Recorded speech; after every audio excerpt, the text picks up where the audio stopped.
आज के वीडियो में है ना, मैं स्विंग ट्रेड की जगह पे आप लोगों को बहुत बड़ी अपॉर्चुनिटी दिखाने वाला हूं, जिसमें आप 70% से 80% तक का रिटर्न गेन कर सकते हो।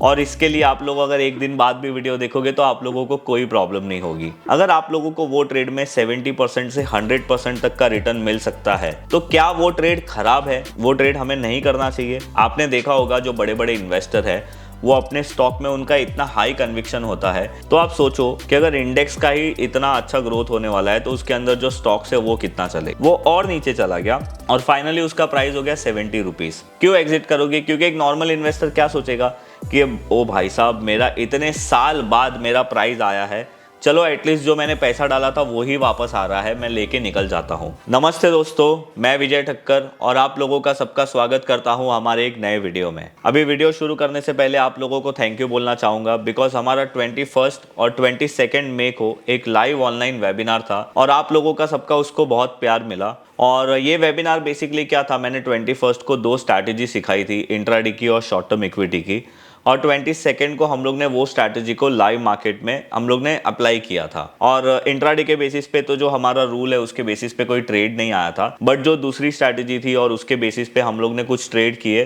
जिसमें से एक अदानी एंटरप्राइज था और वो ऑलमोस्ट 20% सर्किट भी हिट हो गया था। तो मुझे आप लोगों का सबका, जितनों ने भी ज्वाइन किया, तो उन लोगों का मुझे बहुत अच्छा फीडबैक मिला और वो फीडबैक पढ़ के भी मुझे अच्छा लगा। और उसके बाद हमारे टीम को है ना बहुत सारे कॉल आए थे कि सर वो वेबिनार हमें परचेस करना है, हम कैसे करेंगे, और वो बहुत सारी चीजें आ रही थी। तो उन लोगों के लिए जिन्होंने ये वेबिनार ज्वाइन नहीं किया था और उनको वेबिनार ज्वाइन करना है, तो उसकी रिकॉर्डिंग मैं अपनी वेबसाइट में डाल दूंगा। और अगर आप लोगों को वो रिकॉर्डिंग देखनी है तो उसकी लिंक मैं नीचे डिस्क्रिप्शन में दे दूंगा, तो आप वहां पे जाके उसको परचेस कर सकते हो और वो रिकॉर्डिंग देख के भी आप वो चीजों को सीख सकते हो। अब हम लोग आते हैं हमारे आज के वीडियो पे। देखो, जनरली मैं ट्राई करता हूं कि वेडनेसडे के टाइम पे मैं आप लोगों को अच्छे स्विंग ट्रेड्स दूं, और मैंने आप लोगों को 3 मई में एक वीडियो बनाया था जिसमें मैंने आप लोगों के साथ 4 स्विंग ट्रेड शेयर किए थे। जुबिलेंट फूड का था, अदानी एंटरप्राइज का था, इंडिया मार्ट का था और लॉरस लैब का था। उसमें से अदानी एंटरप्राइज तो आप लोगों ने देख ही लिया, अदानी एंटरप्राइज में क्या हुआ। अगर वो वीडियो आप लोगों ने नहीं देखा ना, तो उसकी लिंक मैं यहाँ पे डाल दूंगा, आप वो वीडियो जाके जरूर देखिए और वो चीज को समझिए कि मैंने वहां पे अदानी एंटरप्राइज में मेरा एनालिसिस क्या था। उसमें इंडिया मार्ट का भी हमारा जो टारगेट था वो हिट हो गया था, जुबिलेंट फूड आप बोल सकते हो फ्लैट ही है, और लॉरस लैब में जो हमारा एनालिसिस था वो अभी भी वैसे का वैसा ही है, उसमें कुछ भी नहीं हुआ है। तो ये थी हमारी पहले की अपडेट। अभी आज के वीडियो में है ना, मैं आज आप लोगों के साथ एक बहुत ही स्ट्रॉन्ग सेक्टर शेयर करने वाला हूं, और वो स्ट्रॉन्ग सेक्टर का बहुत ही, आप बोल सकते हो कि 2 स्ट्रॉन्ग स्टॉक जो आने वाले टाइम में आप लोगों को बहुत अच्छा रिटर्न दे सकते हैं, वो मैं शेयर करने वाला हूं। अभी आप लोगों का मुझे बहुत रिप्लाई आया था कि सर आप स्विंग ट्रेड शेयर करते हो तो एक दिन के बाद आपका वीडियो आता है। तो देखो क्या होता है ना, ये वीडियो मैं रिकॉर्ड करता हूं ट्यूसडे को, और ट्यूसडे शाम को मेरी एडिटर को ये वीडियो जाता है। उसके बाद वो वीडियो एडिट करता है, वो मुझे वेडनेसडे आफ्टरनून तक देता है और हम लोग वेडनेसडे इवनिंग को उसे पोस्ट करते हैं। ये एक नॉर्मल प्रोसेस होता है, मतलब एटलीस्ट 12 से 13 घंटा एक वीडियो को कंप्लीट होने के लिए लगता है। बट अगर आप लोगों को ऐसा है तो आज के वीडियो में है ना, मैं स्विंग ट्रेड की जगह पे आप लोगों को बहुत बड़ी अपॉर्चुनिटी दिखाने वाला हूं, जिसमें आप 70% से 80% तक का रिटर्न गेन कर सकते हो। और इसके लिए आप लोग अगर एक दिन बाद भी वीडियो देखोगे तो आप लोगों को कोई प्रॉब्लम नहीं होगी। तो वो जो सेक्टर है वो सेक्टर है निफ्टी ऑटो। अभी मैंने आप लोगों के साथ निफ्टी ऑटो के रिलेटेड बहुत बार मेरा एनालिसिस शेयर किया है, बट बात यहाँ पे ये आती है, अभी आप लोग जो निफ्टी ऑटो का चार्ट देख रहे हो ना, ये मंथली टाइम फ्रेम का चार्ट देख रहे हो। अभी मंथली टाइम फ्रेम पे अगर हम लोग कोई भी एनालिसिस करते हैं तो वो ट्रेड को कंप्लीट होने के लिए मिनिमम 1 ईयर का टाइम लगता है। अभी मैं आप लोगों से एक क्वेश्चन करता हूं कि अगर हम लोग कोई ट्रेड प्लान करते हैं और 1 साल के बाद या 1 साल के अंदर अंदर, समझो 9 महीने से लेके 1-1.5 साल में, अगर आप लोगों को वो ट्रेड में 70% से 100% तक का रिटर्न मिल सकता है, तो क्या वो ट्रेड खराब है? वो ट्रेड हमें नहीं करना चाहिए? ऐसा जरा भी नहीं होता है। मैं हमेशा ये चीज पे बहुत बिलीव करता हूं, लेस इज मोर। हमें क्वालिटी वाली ट्रेड करने चाहिए, ना कि क्वांटिटी वाले ट्रेड करने चाहिए। तो आज मैं आप लोगों को ऐसे ही 2 क्वालिटी स्टॉक बताने वाला हूं, और मैं आप लोगों को बताऊंगा कि उसमें आप लोगों का ट्रेडिंग प्लान क्या होना चाहिए। बिकॉज हमेशा मैं आप लोगों को बहुत सारी चीज ब्रेकआउट वाली बताता हूं, बट आज मैं आप लोगों को ब्रेकआउट होने से पहले हमें वो स्टॉक को हमारे वॉच लिस्ट में रखना चाहिए वो बताऊंगा, और हमारा पूरा ट्रेडिंग प्लान क्या होना चाहिए वो बताऊंगा। तो अभी हम लोग बात करते हैं निफ्टी ऑटो इंडेक्स के बारे में। तो देखो, जो मल्टी ईयर ब्रेकआउट का कॉन्सेप्ट है ना, वो कॉन्सेप्ट इंडेक्स में भी सेम ही होता है।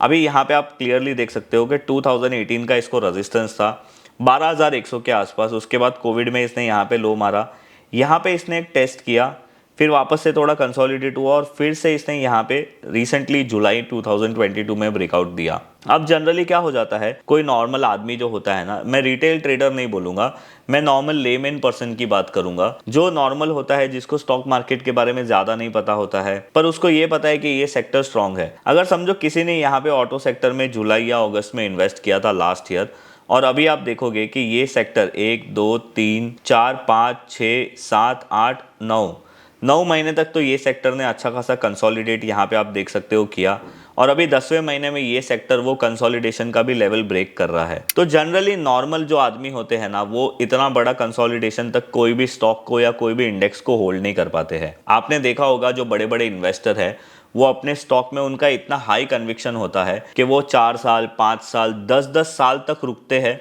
और अपने पैसे को 3 गुना 4 गुना 10 गुना बड़ा करते हैं।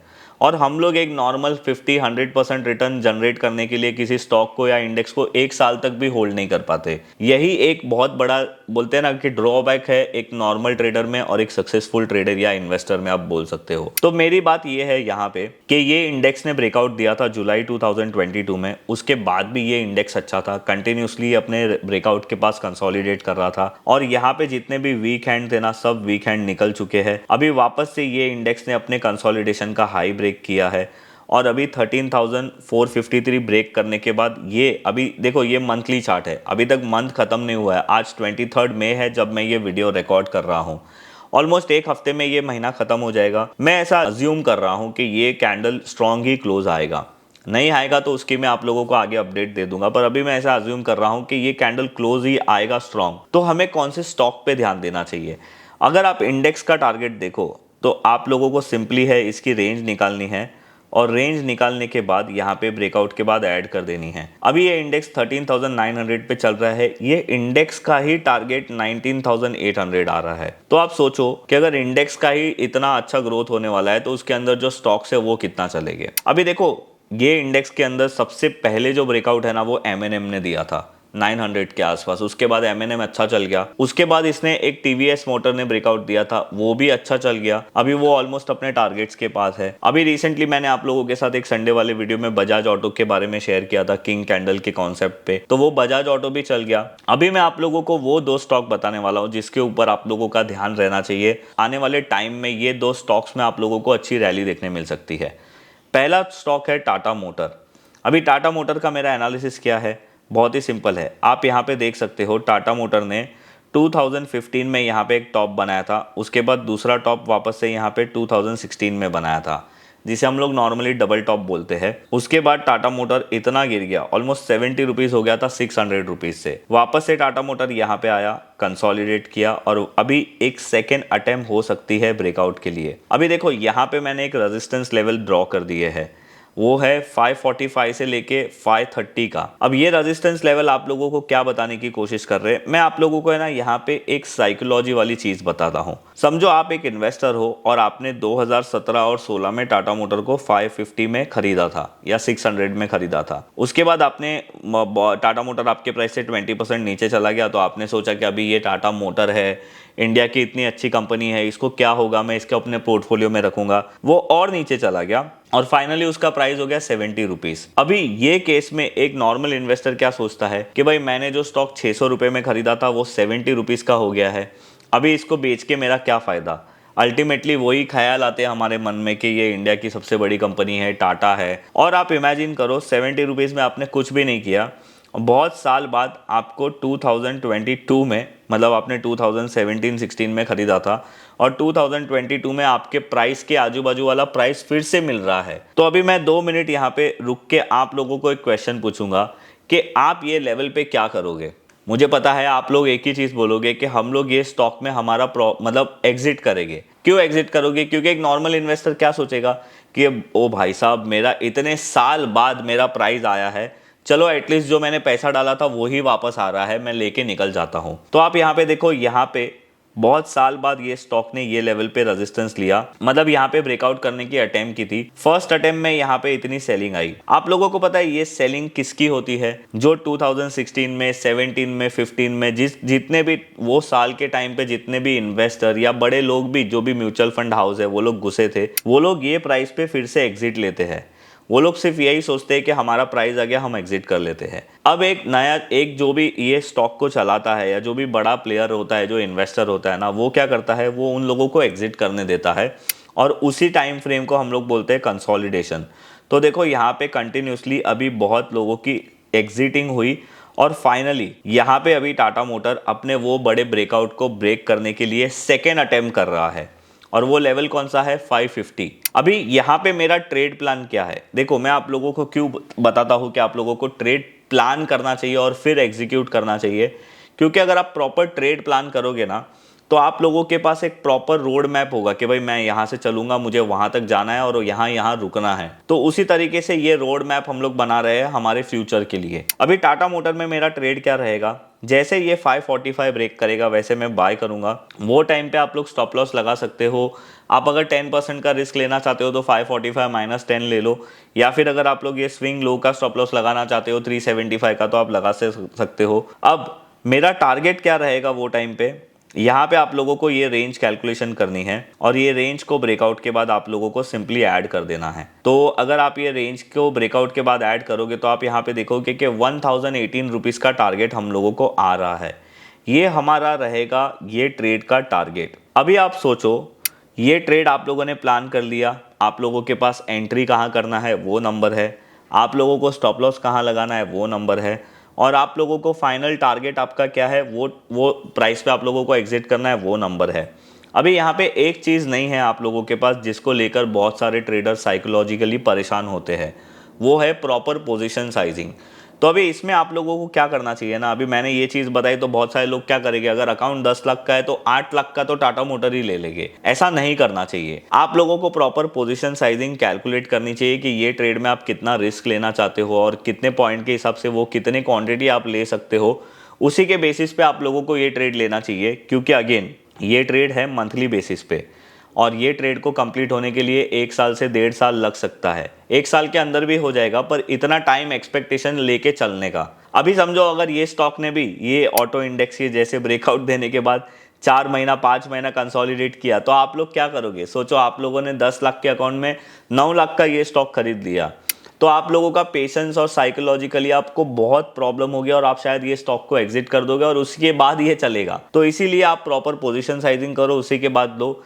अभी पोजीशन साइजिंग और रिस्क मैनेजमेंट के ऊपर मैंने प्रॉपर एक डिटेल में वीडियो बनाया है, अगर वो वीडियो आप लोगों को देखना है तो उसकी लिंक भी मैं यहाँ पे डाल दूंगा, तो आप लोगों को हेल्प मिलेगा वो चेक करने के लिए। तो एक जो पोटेंशियल एक अच्छा स्टॉक है जो अभी आप देखो ये हम लोगों को कितना रिटर्न दे सकता है। हमारा टारगेट है 1018 और समझो इसने 550 पे ब्रेकआउट कंफर्म किया तो वहां से लेके ये अपने टारगेट तक ऑलमोस्ट 88% तक का रिटर्न दे सकता है। अभी अगर बॉस मुझे साल में 10-15 ही स्टॉक लेने हैं तो उसमें से ये स्टॉक तो वो बनता ही है जिसको मैं ट्रेड करूंगा। अभी हमारा दूसरा स्टॉक है मारुति। मारुति का नाम लूंगा तो आप लोगों को ऐसा लगेगा विजय सर का ये फेवरेट स्टॉक है इसीलिए बता रहे हैं, पर बिलीव में ऐसा कुछ नहीं होता है।